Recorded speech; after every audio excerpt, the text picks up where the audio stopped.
இன்னைக்கு ஐபிஎல்ல வந்து 2 மேட்ச் இருக்குங்க. சண்டே ஸ்பெஷல்னு சூப்பர் மேட்ச் 2மே. ஃபர்ஸ்ட் மேட்ச் யாருன்னு பார்த்தீங்கன்னா, GT versus SRH. Second match வந்து Delhi Capitals versus CSK. First வந்து நம்ம ஜிடி வெர்சஸ் எஸ்ஆர்ஹெச் பார்த்துடலாம். ஜிடி டீம் பார்த்தீங்கன்னா, ஒரு மேட்ச் ஜெயிச்சிருக்காங்க, ஒரு மேட்ச் தோத்துருக்காங்க. அதே வந்து எஸ்ஆர்ஹெச் வந்து ஒரு மேட்ச் ஜெயிச்சிருக்காங்க, ஒரு மேட்ச் தோத்துருக்காங்க. ஜிடியில் வந்து இந்த மேட்ச் குஜராத்தில் நடக்குது, அகமதாபாத் ஸ்டேடியத்தில். ஜிடி வந்து ஸ்குவாடு வந்து நல்லா இருக்கு. ஜிடியில் வந்து என்ன ஒரு பிரச்சனைனா வந்து ஓப்பனிங் வந்து சுப்மான் கில் வந்து கேப்டனாக இருக்கிறதுனால அவருக்கு வந்து அந்த ப்ரெஷர் இருக்குன்னு நினைக்கிறேன். அதனால வந்து அவர் வந்து ஒழுங்காக ஆடலை 2 மேட்சாக. அவர் வந்து இன்னும் மேக்கப் பண்ணி வந்துடுவார் இந்த மேட்ச்சில். ஏன்னா விதிமான் சாகா வந்து கொஞ்சம் ஃபயர் பண்ணணும். ஃபஸ்ட்டே வந்து விக்கெட் விட்டுறதுனால வந்து பின்னாடி வர சாய் சுதர்ஷன் வந்து பொறுமையாக விளையாட வேண்டியதாக இருக்குது. அதனால் ஃபஸ்ட்டு கொஞ்சம் ரன் அடிச்சிட்டாங்கன்னா ஓப்பனிங் பேர் வந்து சுப்மான் கில்லும் சாய் சுதர்ஷனும், பின்னாடி வர வர விஜய் சங்கருக்குன்னா பிரச்சனை இருக்காது, இல்லை சாய் சுதர்ஷனுக்கும் பிரச்சனை இருக்காது. அதனால சாய் சுதர்ஷனும் விஜய் சங்கரும் வந்து என்ன ஆயிடுறாங்கன்னா ரொம்ப ப்ரெஷர் ஆயிடுறாங்க. அவர் 2 பேருமே அடிக்காதனால ஃபஸ்ட்டு 6 ஓவர்ஸ் பவர் பிளேயில். அதனால விதிமான் சாகாவும் சுப்மான் கில்லும் பவர் பிளேயில் ரன் எடுத்து கொடுத்தா தான் சாய் சுதர்ஷனும் நம்ம விஜய் சங்கரும் நல்லா ஆட முடியும். ஏன்னா அப்போ தான் வந்து டீமோட காம்பினேஷன் வந்து நல்லா இருக்கும். ஏன்னா 2 பேருமே வந்து ஸ்ட்ரகிள் பண்ணுறாங்க, சாய் சுதர்ஷனும் சரி, விஜய் சங்கரும் சரி. ஆனால் சாய் சுதர்ஷன் வந்து ஃபஸ்ட் மேட்ச் அடிச்சிட்டாரு. விஜய் சங்கர் வந்து 2 மேட்சாக ஃபெயிலியர் ஆகிட்டு இருக்காரு. அவர் என்னன்னு தெரியல. அவர் நல்லா விளாடணும். விஜய் சங்கருக்கு நல்ல டேலண்ட் தான் இருக்குது, ஆனால் அவரும் நல்லா விளாடணும். எனக்கு என்னமோ இந்த மேட்ச் வந்து டேவிட் மில்லரையும் குறை சொல்ல முடியாது. டேவிட் மில்லரும் நல்லா தான் விளாண்டுட்ருக்காரு. கெயின் வில்லியம்சன் எடுப்பாங்களா என்னன்னு தெரியல. ஏன்னா கெயின் வில்லியம்சனும் நல்லா ஆடிட்டுருக்காரு. ஏன்னா எஸ்ஆர்ஹெச்சை பார்த்தீங்கன்னா நல்லா பேஸ் அட்டாக் இருக்குது. அதனால் கெயின் வில்லியம்சன் வர வாய்ப்பு இருக்குதுன்னு நான் நினைக்கிறேன். அது என்னன்னு தெரியல. அப்புறமேட்டு வந்து ஷாருக் கானை ஏன் எடுக்க மாட்டேங்கிறாங்கன்னு தெரில. ஏன்னா நான் விஜய் சங்கருக்கு பதிலாக ஷாருக் கானை ரீப்ளேஸ்மெண்ட் பண்ணால் நல்லா இருக்கும்னு நான் நினைக்கிறேன். ஏன்னா விஜய் சங்கருக்கு ரீப்ளேஸ்மெண்ட் வந்து ஷாருக் கான் தான். விஜய் சங்கரும் வந்து பவுலிங்லாம் போட மாட்டேங்கிறாரு, ஒன்லி பேட்டிங் தான் ஆடுறாரு. அதனால் வந்து என்ன கேட்டால் வந்து நான் ஷாருக் கானை வந்து விளாட வைப்பேன். எந்த அபினவ் மனோகருக்கு பதிலாக நான் ஷாருக் கானை விளாட வைப்பேன். இல்லைனா விஜய் சங்கருக்கு பதிலாக நான் ஷாருக் கானை விளாட வைப்பேன். ஷாருக் கானை டெஸ்ட் பண்ணி பார்க்கணும். ஏன்னா ஷாருக் கானும் நல்ல பேட்டிங் ஆடக்கூடிய பிளேயரு, நல்ல வெறித்தனமாக அடிக்கக்கூடிய பிளேயர் ஷாருக் கானு. ஷாருக் கான் ஆஃப் ஸ்பின் வேறு போடுவார். ராகுல் திரிபாத்தியா வந்து கிடைக்கிற சான்ஸை நல்லா யூட்டிலைஸ் பண்ணிக்கிறாரு. சாய் கிஷோர் வந்து சூப்பராக பவுலிங் போடுறாருங்க. எல்எஸ்டியில் என்ன ஒரு வீக்னஸ்னால், உண்மையிலே சொல்கிறேன், இது உமேஷ் யாதவ் எடுத்துடலாம். உமேஷ் யாதவ் எடுத்துகிட்டு கார்த்திக் தியாகியாச்சும் கொண்டு வந்து ட்ரை பண்ணலாம். இந்த உமேஷ் யாதவ் உண்மையிலே ரன்ஸ் அதிகம் கொடுத்துட்றாருங்க. இப்போ 140னா 150னா அடித்தாங்கன்னா, ஜிடி வந்து 160னா அடித்தாங்கன்னா மேட்ச் தோற்றுரும். ஏன்னா உமேஷ் யாதவ் 30 ரன்ஸ் 40 ரன்ஸ் கொடுத்துருவாருக்குன்னா 6 ஓவர் கண்டிப்பாக 40 ரன் கொடுக்கக்கூடிய ஆள் வந்து உமேஷ் யாதவ் தான். என்ன கேட்டால் உமேஷ் யாதவுக்கு பதிலாக வந்து நான் கார்த்திக் தியாகியை யூஸ் பண்ணுவேன். ஜான்சனை சொல்லவே தேவையில்ல. ஜான்சன் வந்து சூப்பராக பவுலிங் போடுறாரு. ஜான்சன் வந்து நம்ம எந்த குறையும் சொல்ல முடியாது. Hats off to Johnson. Rashid கானும் சாய் கிஷோரும் வந்து நல்ல மிடில் ஓவர்ஸில் கண்டெயின் பண்ணிடுறாங்க. ஜான்சனும் பின்னாடி வந்து போடுறாரு. 11th ஓவர் 10th ஓவருக்கு மேலே தான் போடுறாரு. அவரும் நல்லா போட்டுடுறாரு. இந்த யார் ரன் கொடுக்குறதுனா இந்த இவர் தான் ரன் கொடுக்குறாரு, உமேஷ் யாதவ். என்ன கேட்டால் உமேஷ் யாதவ் எடுத்துகிட்டு நீங்கள் வந்து கார்த்திக் தியாகி ஆடலாம். மோஹித் சர்மாவும் சூப்பராக பவுலிங் போடுறாரு. அதே வந்து நம்ம அடுத்தது வந்து நம்ம யார் டீம் பார்க்கணுன்னா, நம்ம வந்து சன்ரைசர்ஸ் ஹைதராபாத் டீம் பார்ப்போம். சன்ரைசர்ஸையும் நம்ம சும்மா சாதாரணமாக எடை போட்டுறக்கூடாதுங்க. போன மேட்ச் வந்து அட்டகாசமாக ஆடினாங்க. ஓப்பனிங் வந்து எப்போ டிராவல்ஸ் ஹெட்டை கொண்டு வந்தாங்களோ அவங்க வந்து அட்டகாசமாக ஆடினாங்க. ஓப்பனிங் வந்து டிராவல்ஸ் ஹெட்டும் மயங்க் அகர்வால் வந்து ஃபயர் ஆக மாட்டேங்கிறாரு. ஆனால் டிராவல்ஸ் ஹெட் வந்து பிரித்து மெஞ்சிட்டாரு. ஃபஸ்ட்டு மேட்ச் அவர் விளாண்ட ஃபஸ்ட் மேட்ச் ஐபிஎல் வந்து பிரித்து மெஞ்சிட்டாரு. இந்த ஐபிஎல் 2024 அவருக்கு ஃபஸ்ட் மேட்ச்சு. ஐபிஎல் 2024 ஃபஸ்ட் மேட்ச்சே வந்து எங்கே அந்த வேர்ல்டு கப் இந்தியாவில் விளாண்டுட்டு விட்டுட்டு போனாரோ அதே ஃபார்மை கொண்டு வந்தார். அதே மாதிரி நம்ம அபிஷேக் சர்மா, அவரையும் நம்ம வந்து பாராட்டியே ஆகணும். அபிஷேக் சர்மா வந்து கண்டிப்பாக இந்தியா விளையாடக்கூடிய பிளேயரு. வர ஜிம்பாப்வே சீரியஸ் ஜூலையில் நடக்க போகிறதுக்கு வந்து அபிஷேக் சர்மாவுக்கு கண்டிப்பாக சான்ஸ் கொடுப்பாங்க. ஏன்னா 16 மேட்ச்சில் 50 அடிச்சார். கன்சிஸ்டண்ட்டாக ரன் அடிச்சிட்ருக்காரு. அபிஷேக் சர்மாவும் நம்ம பாராட்டி ஆகணும். அட்மின் மக்ரம், அவரையும் நம்ம எந்த குறையும் சொல்ல முடியாது. சூப்பராக விளாட்ற அட்மின் மக்ரம், அவருக்கும் ஹேட்ஸ் ஆஃப். அடுத்தது வந்து ஹென்ரிக் கிளால்சன் என்ன பிளேயர் பாப்பா, கையில் மாட்டுறதெல்லாம் உறிச்சு கொடுத்துட்றாருயா கால்சன் மாதிரி ஒரு பிளேயரை பார்க்கவே முடியாது. அப்படிப்பட்ட திறமையான பிளேயர் வந்து கால்சனு. அவங்களுக்கு பிக் ஹிட்டர்ஸ்னால் நல்லா இருக்காங்க. சன்ரைசர்ஸ்க்கு சன்ரைசர்ஸ்க்கு வந்து எந்த பிரச்சனையுமே இல்லை. சன்ரைசர்ஸ்க்கு பிக் ஹிட்டர்ஸ் வந்து சூப்பராக இருக்காங்க. அவங்களுக்கு வந்து டீம் வந்து அப்படி அமைஞ்சிருக்கு சன்ரைசர்ஸ்க்கு. எல்லாருமே கவர் பண்ணியிருக்காங்க. அடுத்தது வந்து வாஷிங்டன் சுந்தரும் விளையாட வைக்கவும் முடியல. அசரங்காவும் விளையாட வைக்க முடியல. ஏன்னா அவங்களோட ஃபாரின் ஓவர்சீஸ் வந்து 4 பேர் சூப்பராக இருக்காங்க. ட்ராவர்ஸ் ஹெட்டையும் எடுக்க முடியாது, கால்சனையும் எடுக்க முடியாது, அட்மின் மாக்ரமையும் எடுக்க முடியாது, இன்னொரு பேட் கமின்ஸ் கேப்டன் அவரையும் எடுக்க முடியாது. அதனால அசரங்காக்கே சான்ஸ் கிடைக்க மாட்டேங்குது எஸ்ஆர்ஹெச்சில். அப்போ எப்படி வாஷிங்டனுக்கு சான்ஸ் கிடைக்கும்? அப்போல்லாம் வாஷிங்டனுக்கும் ரொம்ப டவுட்டு தான்.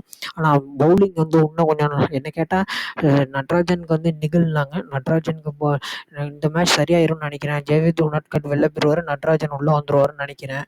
எனக்கு கேட்டால் இந்த ஒரே ஒரு ஸ்லைட் ட்ராபேக் வந்து மார்க்கண்டேவை நல்லா அடிச்சிடுறாங்க. மார்க்கண்டேக்கு வேணால் பதிலாக வாஷிங்டன் சுந்தர் ட்ரை பண்ணலாம்.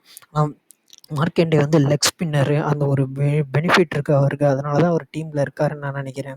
என்ன கேட்டால் மார்க்கண்டேக்கு பதிலாக வாஷிங்டன் சுந்தர்ஸும் ட்ரை பண்ணலாம், புவியும் ட்ரை பண்ணலாம். புவி நல்லா போட்டார். வாஷிங்டன் சுந்தருக்கு பதிலாக மார்க்கண்டே ட்ரை பண்ணலாம். புவி சூப்பராக போட்டார்.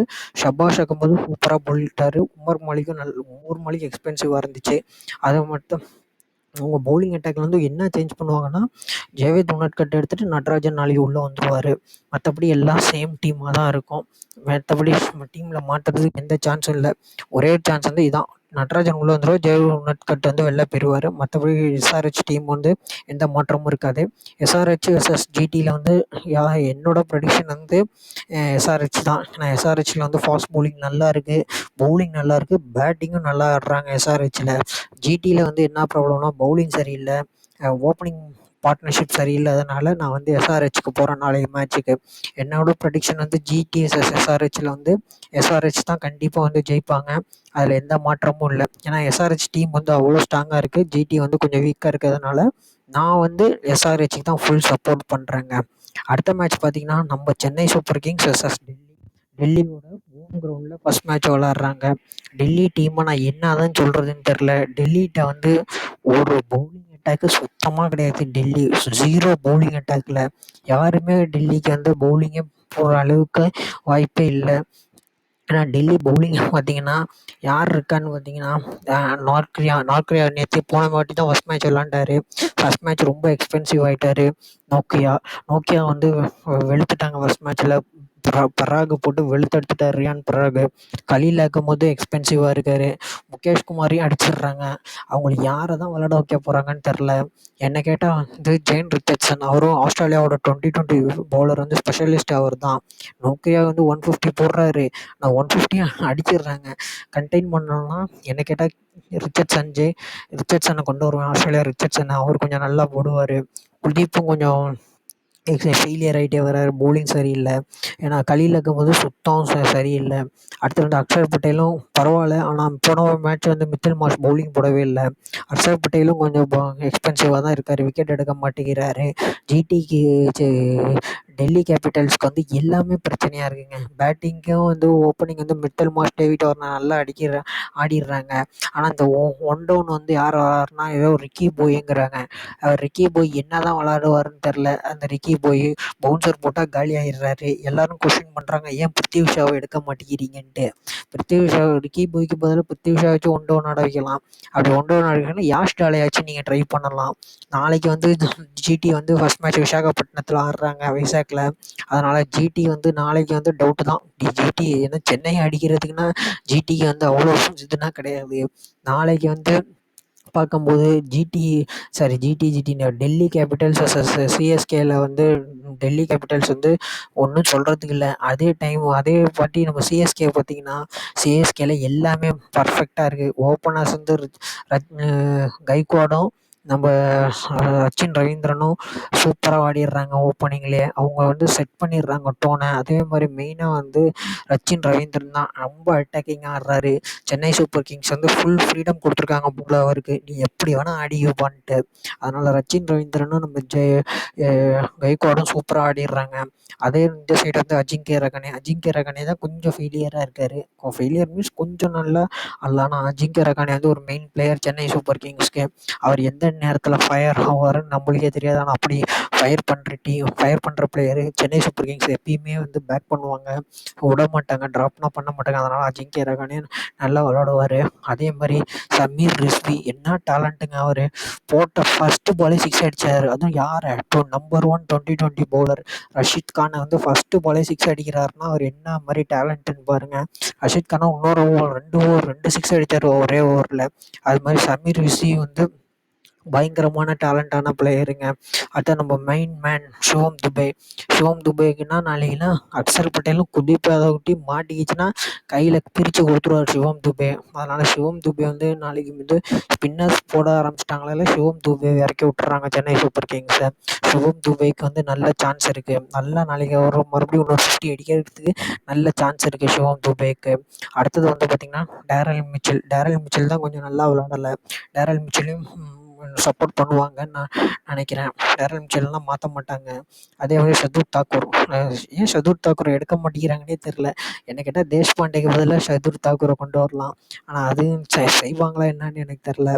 முஸ்தபிர் ரகுமானும் பத்திரானாவும் கண்டிப்பாக 11ல் இருப்பாங்க. ஏன்னா அவங்க தான் இந்தியா மெயின் பவுலர். சிஎஸ்கேக்கு வந்து மெயின் பவுலரு. இந்தியன் பவுலர்ஸ் பார்த்திங்கன்னா தேஷ்பாண்டேவும் தீபக் சாகரும் கண்டிப்பாக இருப்பாங்க. என்ன கேட்டால் தேஷ்பாண்டேக்கு பதில் தாக்கூரை ட்ரை பண்ணலாம். பட் ஆனால் சென்னை வந்து அந்த வின்னிங் ஸ்ட்ராட்டஜி அப்படியே தான் கொண்டு போவாங்க. வின்னிங் ஸ்ட்ராட்டஜியை மாற்ற மாட்டாங்க. மகேஷ் பத்திரானா, தீக்ஷனாவும் சூப்பரான பவுலரு. சென்னை வந்து ஒரு நல்ல வெல் பேலன்ஸ்டு ஸ்குவாடாக இருக்குங்க. சென்னைனா பீட் பண்ணுறது வந்து ரொம்ப கஷ்டம். நாளைக்கு வந்து ஜிடின்னு வருது. டெல்லி கேபிட்டல்ஸ்க்கு வர்சஸ் சென்னை சூப்பர் கிங்ஸ்க்கு வந்து என்னோட ப்ரெடிக்ஷன் வந்து 100% வந்து சென்னை கண்டிப்பாக அடிச்சிருவாங்கங்க. என்ன ஒரு அட்வான்டேஜுன்னா டெல்லி கேபிட்டல்ஸ்க்கு வந்து அவங்க வந்து ஹோம் கிரவுண்டில் விளாட்றாங்க வைசாக்கில். அதனால் வந்து அவங்களுக்கு சான்ஸ் இருக்குதுன்னு நான் நினைக்கிறேன். மற்றபடி சான்ஸ் இருக்குன்னா ஃபுல்லானா இருக்குன்னு நான் சொல்லிட முடியாது. ஒரு இதுக்கு சொல்கிறேன், ஹோம் கிரவுண்டில் விளாட்றதுனால க்ரௌண்டு சப்போர்ட் இருக்கும்ன்ட்டு. ஆனால் அதனாலலாம் சென்னைனா அடிச்சிட முடியாது. டெல்லிக்கு வந்து ஹோம் கிரவுண்டு வந்து அருண் ஜேட்லி ஸ்டேடியம் தான். அங்கே என்ன நடக்குதுன்னு தெரில. அதனால் இங்கே கொண்டு வந்துட்டாங்க வைசாக்கு. ஆனால் டெல்லிக்கு வந்து இப்போ ஹோம் கிரவுண்டு வந்து வைசாக் தான் இருக்குது.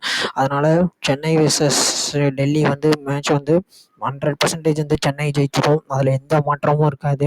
சென்னை வந்து நாளைக்கு கம்ஃபர்டபுளாக வின் பண்ணிடுவாங்க தான் எனக்கு தோணுதுங்க.